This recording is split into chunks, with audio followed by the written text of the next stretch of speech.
자, 오늘도 하나님께서 우리에게 큰 은혜 주실 줄로 믿습니다. 지난 시간 우리는 사무엘이 사울에게 하나님의 영이 내게 크게 임하시게 될 텐데, 그렇게 되면 기회를 따라서 행하라 라고 권면을 하는 내용까지를 다뤘습니다. 이제 거기 이어지는 사무엘의 말이 나오게 됩니다. 사무엘상 10장 8절로 갑니다. 너는 나보다 앞서 길갈로 내려가라. 내가 네게로 내려가서 번제와 화목제를 드리리니 내가 네게 가서 네가 행할 것을 가르칠 때까지 7일 동안 기다리라. 자, 그래서 길갈이라고 하는 동네가 나오는데 이 7장에서도 보게 되면은 사무엘이 순회를 하면서 다녔던 세 도시 중에 하나라는 것을 알 수가 있습니다. 베델, 길갈, 미스바 이렇게 세 도시를 순회하면서 사무엘이 이스라엘을 다스렸죠. 자, 그런데 여기 보면은 내가 행할 것을 가르칠 때까지 7일 동안 기다려라 라고 했어요. 자, 앞서서 7절에서는 기회를 따라 행하라 라는 말을 했는데 여기서는 또 가르칠 때까지 기다려라 이렇게 말을 했습니다. 자, 이것은 자유를 주면서도 동시에 분명히 배워야 하는 것이 있고 그걸 배우기 전까지는 분명히 조심해야 되는 게 있다는 것을 가리키는 겁니다. 사람이 뭔가 은혜를 받았다 싶으면 그때부터 방자해지는 경우가 있어요. 그래서 다른 사람들은 경험하지 못한 그런 특별한 은혜를 경험했을 때 하여간 참 안타까운 일인데 그것 때문에 방자해지고 그것 때문에 다른 사람들을 깔보게 되고 마치 내가 제일 높은 산에 올라간 것 같은 이제 그런 착각을 하는 경우가 있습니다. 그런데 그러면 안 되는 거예요. 높은 산에 올라가 본 경험이 있다고 그 전부가 다가 아니거든요. 나보다 먼저 거기에 올라갔던 분들에게 배워야 되는 거예요. 여러분 설마 내가 올라간 곳이 내가 도달했던 그곳이 인간이 도달했던 곳 중에서 가장 높은 경지라고 생각하시는 건 아니겠죠? 근데 이게 참 사람이 이제 교만심이라는 게 우리 모두한테 내재해 있다 보니까 이제 그런 생각을 종종 하게 되는 것 같아요. 마치 내가 경험을 했던 그 경험이 정말 인간들이 경험하는 것 중에서는 최고의 레벨이 아닌가 이제 그런 식의 상상을 하게 되는 경우도 있는 것 같아요. 그래서 우리가 이럴 때는 항상 우리보다 훨씬 앞서 있는 분, 나보다 이미 먼저 그곳에 도달했던 경험이 있는 분들, 그리고 하나님께서 가르치시는 그 사역의 권위를 주신 분들이 있어요. 이제 그런 분들한테 배워야 되는 겁니다.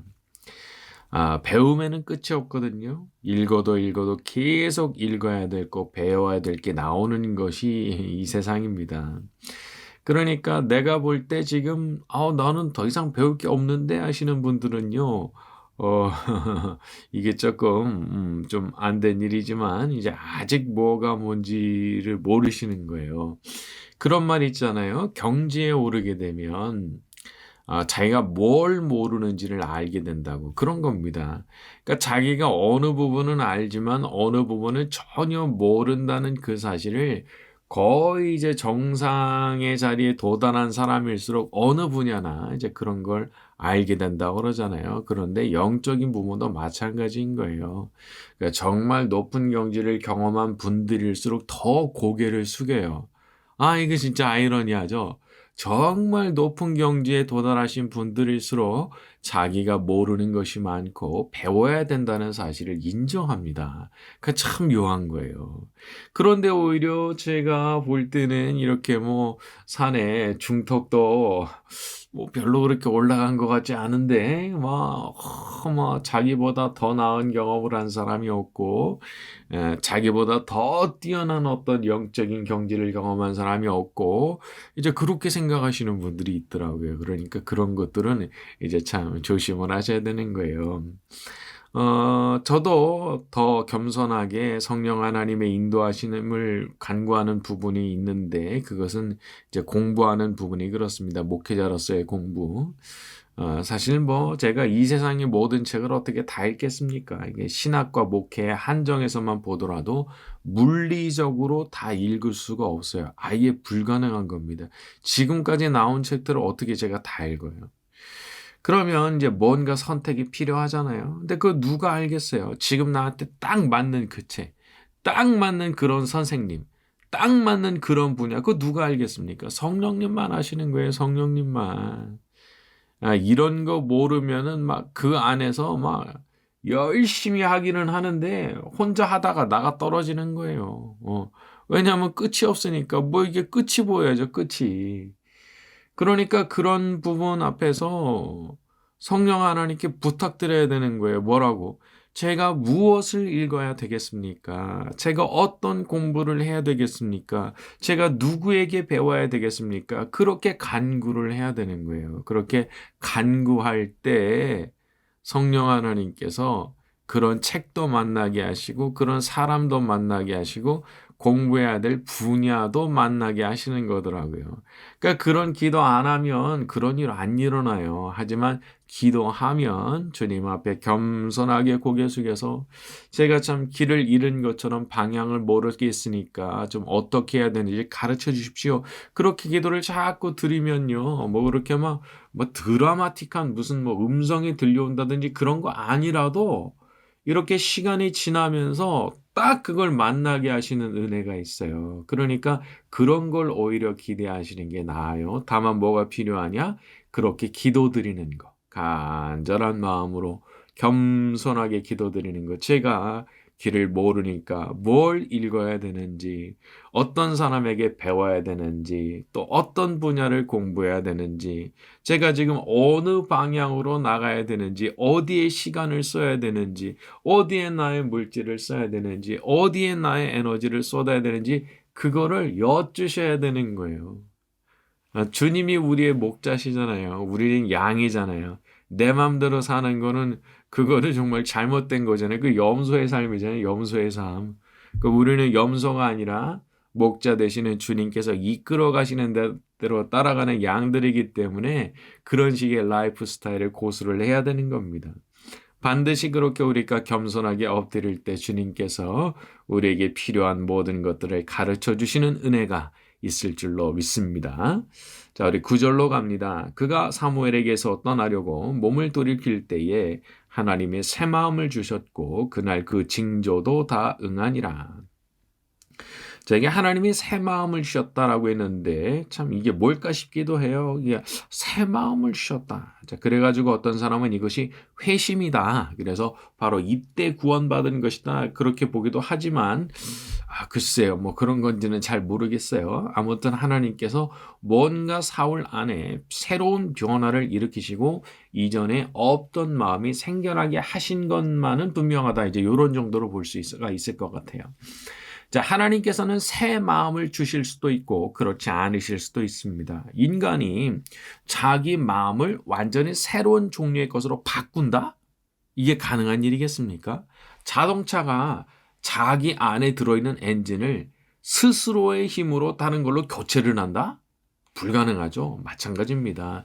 인간이 스스로의 심장을 바꿀 수가 없는 것처럼 자기 마음도 막 교체를 하는 게 아니에요. 그 인간 마음대로 되는 게 아닙니다. 그건 하나님만 하실 수 있는 거예요. 하나님만. 그리고 바로 여기에 우리의 소망이 있다는 생각이 듭니다. 하나님은 바꾸실 수 있잖아요. 하나님은 바꾸실 수 있잖아요. 심장을 바꾸는 것처럼 자동차의 엔진을 확 바꿔서 교체하는 것처럼 하나님은 내 심장을 나의 마음을 나의 하트를 그렇게 바꾸실 수가 있으니까 바로 여기에 이제 우리의 소망이 있다라는 거예요. 그래서 주님 안에서 언제나 자기 자신을 긍정적으로 바라봐야 됩니다. 긍정적으로. 자기가 자기 자신을 이렇게 쫙 가늠을 해보다 보면 참 암울한 거예요. 이게 바뀌겠나 싶은 거예요. 그래서 마음이 어두워지고 우울해지기도 하는 거예요. 바뀔 것 같지가 않으니까 내가 날 보니까 이건 정말 희망이 없어. 그런 생각을 하게 되는 거죠. 하지만 알아두세요. 하나님은 하실 수 있는 거예요. 사울이 처음부터 그렇게 담대한 능력을 가진 왕이 된 게 아니란 말이에요. 하나님께서 마음을 바꿔주시면서 그냥 하나님께서 성령으로 강력하게 임하시면서 왕이 될 만한 제목으로 이 사울의 마음을 확 바꾸면서 만들어주신 것이기 때문이죠. 자, 우리도 부족하지만 하나님께서 우리의 마음을 바꾸어 주실 때, 우리에게 새로운 마음을 넣어 주실 때 놀라운 변화의 축복이 주어지게 될 줄로 믿습니다. 자, 이제 10절에서 13절로 갑니다. 자, 그들이 산에 이를 때에 선지자의 무리가 그를 영접하고 하나님의 영이 사울에게 크게 임함으로 그가 그들 중에서 예언을 하니 전에 사울을 알던 모든 사람들이 사울이 선지자들과 함께 예언함을 보고 서로 이르되 기스의 아들에게 무슨 일이 일어나느냐 사울도 선지자들 중에 있느냐 하고 그곳에 어떤 사람은 말하여 이르되 그들의 아버지가 누구냐 한지라 그러므로 속담이 되어 이르되 사울도 선지자들 중에 있느냐 하더라 사울이 예언하기를 마치고 산당으로 가니라. 자, 재미있는 표현이 나오는데 12절에 그들의 아버지가 누구냐 사람들이 그렇게 물었다는 거죠. 사울이 예언하는 걸 보고. 제가 좀 이 부분을 찾아보니까 이건 일종의 계파 같은 것을 묻는 표현으로 보더라고요. 그러니까 이게 아버지라고 하는 것은 일종의 스승 혹은 어느 문파의 시조 이제 그런 걸 뜻하는 말이라는 거죠. 그래서 사울이 이렇게 선지자들과 어울려서 막 예언을 하는 걸 보고 야 이거 어느 문파 사람들이냐 어디 소속 사람들이냐 이제 그런 식으로 물었다는 겁니다. 그런데 제가 이 부분에서 좀 눈여겨보고 싶은 부분은요. 사울이 선지자가 아님에도 불구하고 하나님의 영이 크게 임하시니까 사울도 예언을 하게 됐다는 겁니다. 보세요. 선지자는 원래 그런 사람들이에요. 하나님께서 그렇게 부르셨기 때문에 원래 그런 사람들이에요. 이 사람들에게는 성령께서 원래부터 강력하게 임하시고 예언을 하는 사람들이에요. 왜냐하면 선지자로 부르셨기 때문에 그 받은 직분 자체가 그래서 그래요. 자, 그런데 때로는 하나님께서 특별한 섭리 가운데서도 선지자가 아니지만 아주 특별한 은혜를 주셔서 꼭 선지자 같은 신령한 체험을 하게 하시는 경우가 있습니다. 자, 그런데 한 가지를 조심하셔야 돼요. 여기서 사울이 그런 은혜를 한 번 경험했다고 해서 진짜 아예 선지자 된 겁니까? 아예 선지자가 된 거예요, 사울이? 아니에요. 전혀 아니에요. 그런 직분을 받지 않았지만 잠시 그것을 맛을 본 것뿐입니다. 그리고는 자기의 자리, 하나님께서 원래 맡기신 왕의 자리로 돌아간 거죠. 자, 뭔가 특별한 체험을 하셨을 때 그게 그냥 바로 자기를 교역자로 목회자로 부르셨다고 생각하시면 안 됩니다. 그게 정말 부르심을 뜻하는 체험인지 아니면 잠시 잠깐 경험하고 자기 자리로 돌아가야 되는 건지를 잘 분별하셔야 되는 거예요. 그래서 이걸 잘 분별하지 못하고 그냥 특별한 체험을 한번 했다고 해서 바로 교역자의 길로 목회자의 길로 들어서게 되면 이제 정말 고생 많이 합니다. 그럴 수밖에 없어요. 왜냐하면 그건 자기 부르심이 아니거든요. 그러니까 잠시 그런 체험을 하게 하신 건데 자기를 그 길로 부르셨다고 생각하는 거예요. 잊지 마세요. 그게 아무리 하고 싶어도 주님이 부르지 않으셨는데 그 길 가면요. 그거 불순종입니다. 에? 내가 아무리 그게 하고 싶어도 주님이 부르질 않으셨는데 그 길 가면요. 불순종이에요. 불순종의 길에는 축복이 없어요. 있을 수가 없죠. 그러니까 어떻게 돼요? 이제 시간이 지나면서 자기도 점점 불행해지게 되고 가족도 불행해지고 그 주위에 있는 사람들도 그렇게 될 수밖에 없어요. 그러니까 결국 하나님의 뜻을 거역하니까 그렇게 되는 거예요. 하지만 반대도 있어요. 하나님께서 정말 부르셨다고 하면 거기에 하나님께서 정말 부르셨다고 그러면 그 순종의 발걸음 위에는 반드시 하나님의 축복이 있습니다. 이 비밀이에요, 비밀. 그 사람만 알아요, 그 사람만.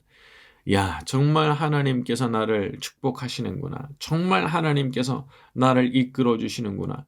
그걸 본인은 알 수 있어요.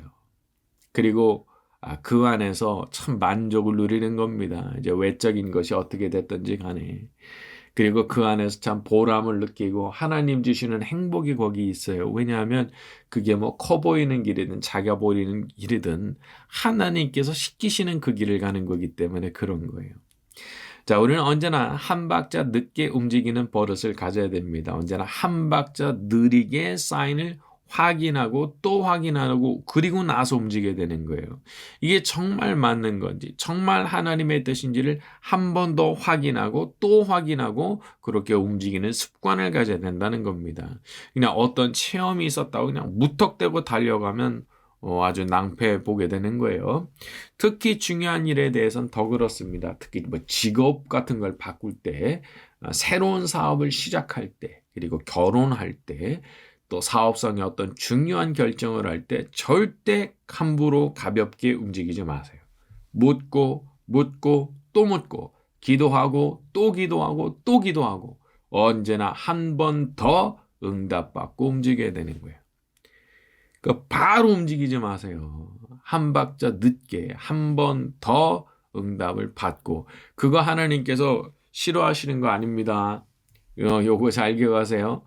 그 하나님께서 싫어하시는 게 아니에요. 너무 중요한 문제를 결정하는데 한 번 더 제게 응답을 주시면 좋겠습니다. 이런 기도를 하나님께서 싫어하시는 게 아니라고요. 분명히 응답을 주신단 말이에요.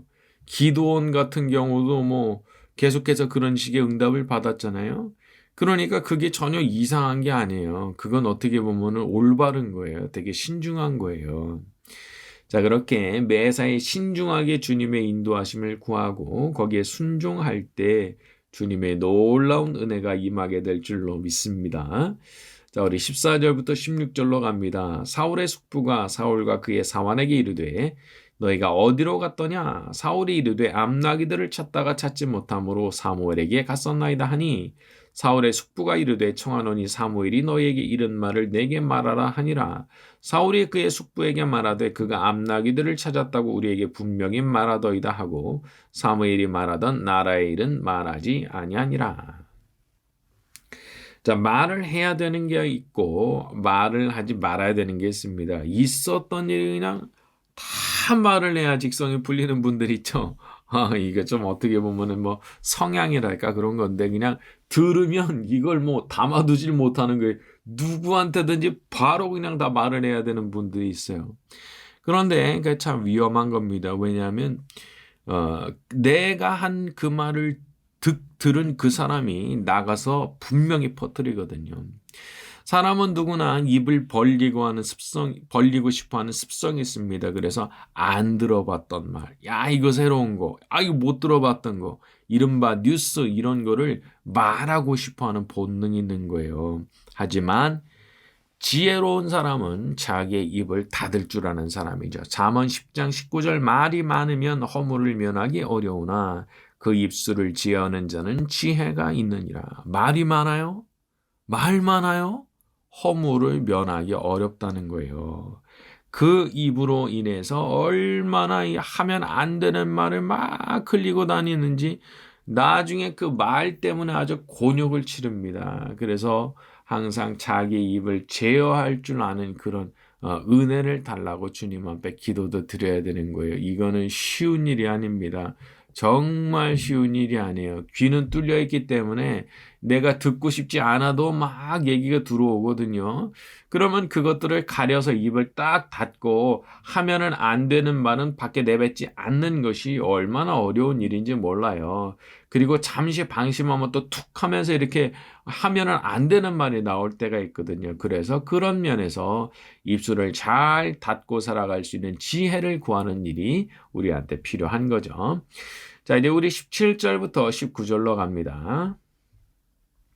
자, 사무엘이 백성을 미스바로 불러 여호와 앞에 모으고 이스라엘 자손에게 이르되 이스라엘 하나님 여호와께서 이같이 말씀하시기를 내가 이스라엘을 애굽에서 인도하여 내고 너희를 애굽인의 손과 너희를 압제하는 모든 나라의 손에서 건져내었느니라 하셨거늘 너희는 너희를 모든 재난과 고통 중에서 친히 구원하여 내신 너희의 하나님을 오늘 버리고 이르기를 우리 위에 왕을 세우라 하는도다. 그런즉 이제 너희의 지파대로 1000명씩 여호와 앞에 나오라 하고.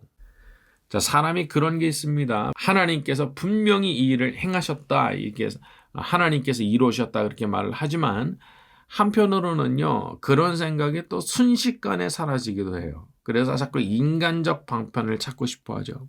그래서 보이지 않으시는 하나님, 아무래도 보이지 않고 그러시니까 믿질 못하고 보이는 왕을 달라 그렇게 말한 거 아니겠어요? 말하자면 이것은 믿음의 전쟁이랄까 그런 게 되는 겁니다. 영적 전쟁이 어떤 전쟁인 줄 아세요?